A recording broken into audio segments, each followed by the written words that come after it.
मोहतरम सामीन अस्सलाम वालेकुम वरहमतुल्लाहि वबरकातुहू। सबीन अशरफ यूट्यूब चैनल पर आपको खुश आमदीद कहती हूँ। जैसा कि आप जानते हैं, हमारा ईमान की शाही उन्वान चल रहा है। आज आपके सामने 49वीं शाख बयान करूँगी, जिसका उन्वान है हुक्मरानों की इताअत करना। इस्लाम के नज़रिए के मुताबिक सारी कायनात का मुक़तदर आला और हाकिम अल्लाह वाहदहु ला शरीक है। इक़्तिदार आला सिर्फ़ अल्लाह ताला के पास है। कुरान मजीद में है कि सूरह बकरा में आता है, क्या तुम नहीं जानते कि ज़मीन व आसमान की हुक्मरानी और बादशाहत अल्लाह ही के पास है। हुक्मरानों की इताअत का कुरानी हुक्म कुरान मजीद में सूरतुल निसा में आता है, ए ईमान वालो, इताअत करो अल्लाह ताला की और इताअत करो अपने रसूल सल्लल्लाहु अलैहि वसल्लम की और हुक्मरानों की जो तुम में से हों। उलुल अमर से मुराद कौन है? उलुल अमर लुगत में उन लोगों को कहा जाता है जिनके हाथ में किसी चीज़ का इंतज़ाम व इंसराम हो। हज़रत अब्दुल्ला बिन अब्बास रज़ी अल्लाह ताला अन्हो और दीगर मुफस्सिरीन ने उलुल अमर का मुसद्दाक उलमा व फुक़हा को करार दिया है, क्योंकि वो रसूल अल्लाह सल्लल्लाहु अलैहि वसल्लम के नाइब हैं और निज़ाम दीन उनके हाथ में है। हज़रत अबू हुरैरा रज़ी अल्लाह ताला अन्हो और बाज़ मुफस्सिरीन कराम ने उलुल अमर से मुराद हुकाम और उमरा लिए हैं, जिनके हाथों में निज़ाम कायनात है। इस आयत में अल्लाह ताला और उसके रसूल सल्लल्लाहु अलैहि वसल्लम की इताअत के अलावा वो मुसलमान उमरा और हुकाम की इताअत का भी हुक्म दिया गया है। अल्लाह और उसके रसूल सल्लल्लाहु अलैहि वसल्लम की इताअत तो एक ही है। जैसे अल्लाह ताला ने फरमाया, जिसने रसूल सल्लल्लाहु अलैहि वसल्लम की इताअत की, उसने अल्लाह की इताअत कर ली। पूरे कुरान में इसके बरक्स नहीं कि जिसने अल्लाह की इताअत की, उसने रसूलुल्लाह सल्लल्लाहु अलैहि वसल्लम की इताअत कर ली। बहरहाल ये एक अलग बहस है। अल्लाह ताला ने अपने नबी सल्लल्लाहु अलैहि वसल्लम को मता बनाया और फरमाया, सूरतुल निसा में आता है, और हमने नहीं भेजा कोई रसूल मगर इसलिए कि उसकी इताअत की जाए अल्लाह के इज़्न से। अल्लाह ताला ने भी हजूर सल्लल्लाहु अलैहि वसल्लम की गैर मशरूत इताअत का हुक्म दिया है। जो रसूल दे दें वो ले लो और जिससे मना फरमाएं रुक जाओ। हुक्मरान और उसके हर उस शख्स का मामला जो भी उलुल अमर के ज़ुमरे में आता है, अल्लाह और रसूल सल्लल्लाहु अलैहि वसल्लम से मुख्तलिफ है, क्योंकि हुक्मरानों से बशरी और फितरी तकाज़ों के तहत गलती भी हो सकती है। इसलिए उनकी मशरूत इताअत का हुक्म दिया गया है कि हुक्मरान का हर हुक्म खुदा और रसूल सल्लल्लाहु अलैहि वसल्लम के फरमान की रोशनी में परखो। अगर उसके मुताबिक है तो उस पर अमल करो, वरना रद्द कर दो। हजूर सल्लल्लाहु अलैहि वसल्लम का इरशाद है कि अल्लाह की नाफरमानी में महलूक की इताअत नहीं है।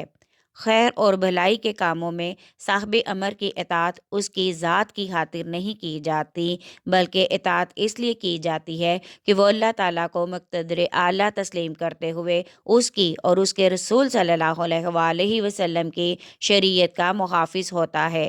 इसलिए नबी रहमत सल्लल्लाहु अलैहि वसल्लम ने फरमाया था कि हर मुसलमान पर लाजिम है कि साहिब अमर का हुक्म माने और उसे बजा लाए, ख्वाह उसे ये हुक्म पसंद हो या नापसंद, इला ये कि उसे मासियत का हुक्म दिया जाए तो उस पर ना सुनना फ़र्ज़ है और ना हुक्म बजा लाना फ़र्ज़ है। इताअत अमीर की तरगीब अहादीस की रोशनी में हज़रत अबू हुरैरा रज़ी अल्लाह ताला अन्हो से रवायत है, नबी पाक सल्लल्लाहु अलैहि वसल्लम ने फरमाया, जिस शख्स ने मेरी इताअत की उसने अल्लाह की इताअत की, और जिस शख्स ने मेरी नाफरमानी की उसने अल्लाह की नाफरमानी की, और जिसने अमीर की इताअत की उसने मेरी इताअत की, और जिसने अमीर की नाफरमानी की उसने मेरी नाफरमानी की। हजूर सल्लल्लाहु अलैहि वसल्लम ने फरमाया, अल्लाह ताला ने तुम्हारे लिए 3 चीज़ों को पसंद फरमाया है और 3 चीज़ों को नापसंद फरमाया है। पसंदीदा चीज़ें ये हैं, नंबर 1, तुम इबादत अल्लाह ताला के लिए करो और उसके साथ किसी को शरीक ना ठहराओ। नंबर 2, अल्लाह की किताब को मजबूती से थामो और नाइतफाकी से बचो। नंबर 3, अपने हुकाम और उलुल अमर के हक में खैर ख्वाही का जज्बा रखो। नापसंदीदा चीज़ें।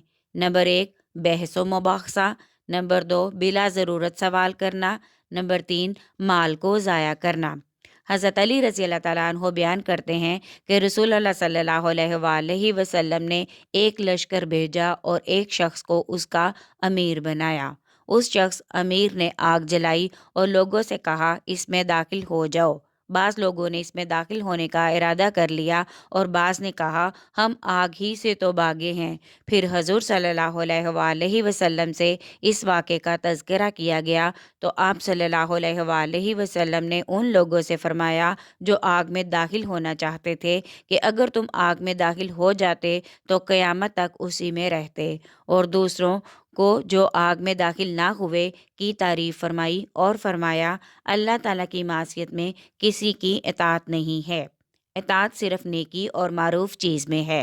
हज़रत अनस बिन मालिक रज़ी अल्लाह ताला अन्हो से रवायत है, नबी पाक सल्लल्लाहु अलैहि वसल्लम ने फरमाया, सुनो और इताअत करो, हाँ तुम पर एक हबशी गुलाम को हाकिम बना दिया जाए जिसका सर अंगूर के बराबर हो।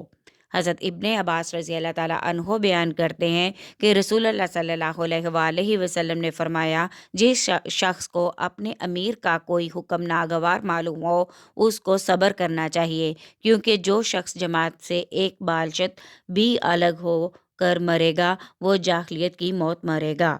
हज़रत अबू बकर रज़ी अल्लाह ताला अन्हो बयान करते हैं कि मैंने रसूलुल्लाह सल्लल्लाहु अलैहि वसल्लम को ये फरमाते हुए सुना, जिसने अल्लाह के सुल्तान की दुनिया में इज़्ज़त की, अल्लाह ताला उसको क़यामत वाले दिन इज़्ज़त देगा, और जिसने अल्लाह के सुल्तान की दुनिया में तौहीन की, अल्लाह उसको क़यामत के रोज़ रुस्वा करेगा। सुल्तान वली को कहते हैं, यानी जिस शख्स में बादशाह किसी कुदरत हो।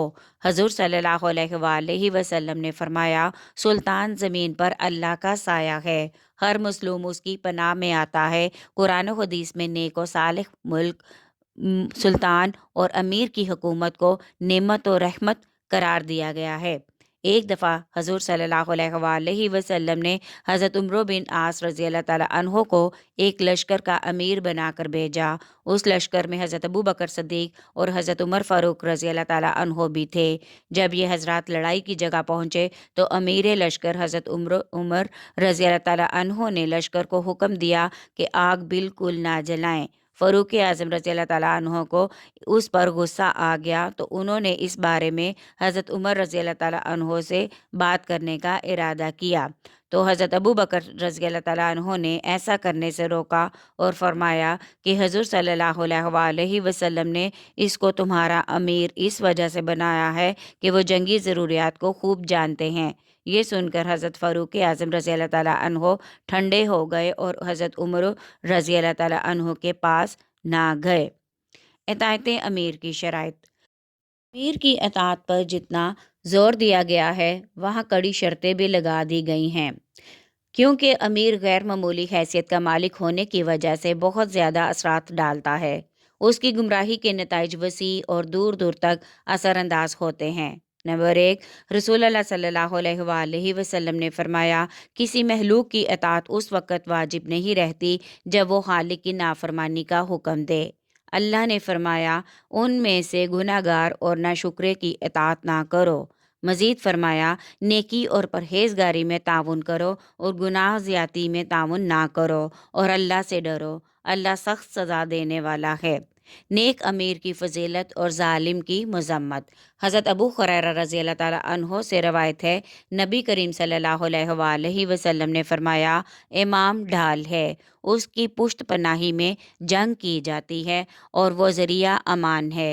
अगर इमाम अमीर अल्लाह से डरने का हुक्म दे और अदलो इंसाफ से काम ले तो उसे उसका अजर मिलेगा, और अगर उसने उसके खिलाफ कुछ किया तो उसका उस पर वबाल होगा।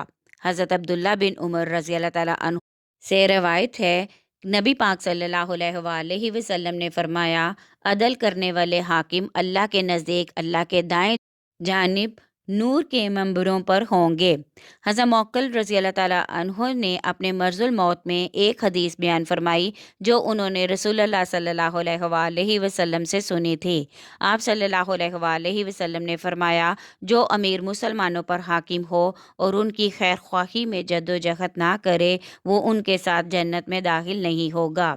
حضرت عائشہ رضی اللہ تعالیٰ عنہ فرماتی ہیں کہ میں نے رسول اللہ صلی اللہ علیہ وآلہ وسلم کو اس حجرے میں فرماتے ہوئے سنا کہ اے اللہ، میری امت میں جو شخص کسی پر ولی اور حاکم ہو اور وہ ان پر سختی کرے تو بھی ان پر سختی کر، اور اگر وہ ان پر نرمی کرے تو بھی ان پر نرمی کر۔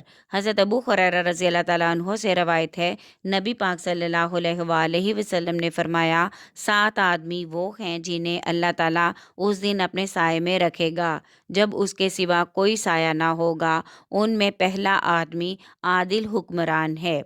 حکمران کو ہدایات، غلط مشیروں سے ہوشیار رہیں۔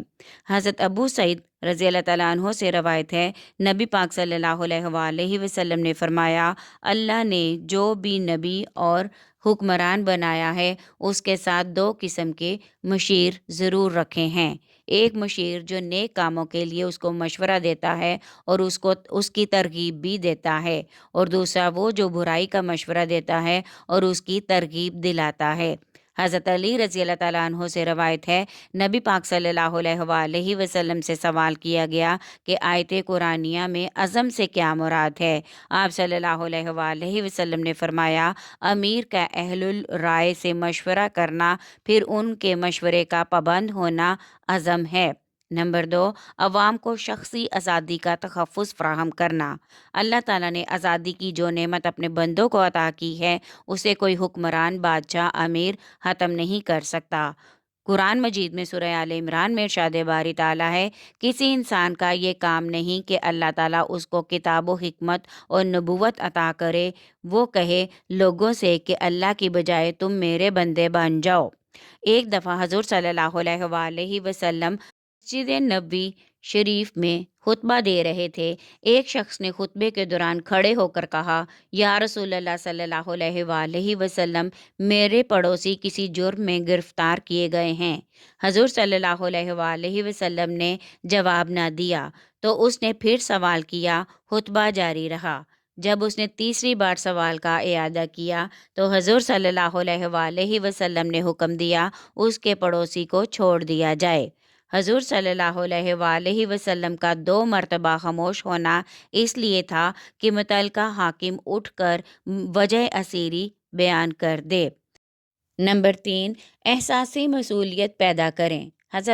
حضرت عبداللہ بن عمر رضی اللہ تعالیٰ عنہ بیان کرتے ہیں کہ رسول اللہ صلی اللہ علیہ وآلہ وسلم نے فرمایا، سنو، تم میں سے ہر شخص حاکم ہے اور ہر شخص سے اس کی رعایا کے بارے میں پرسش ہوگی۔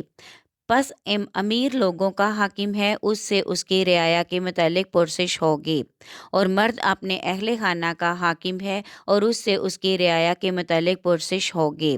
عورت اپنے خاوند کے گھر اور اپنے بچوں کی حاکم ہے، اس سے ان کے بارے میں پوچھا جائے گا، اور نوکر اپنے مالک کے مال میں حاکم ہے، اس سے اس کے بارے میں پوچھا جائے گا۔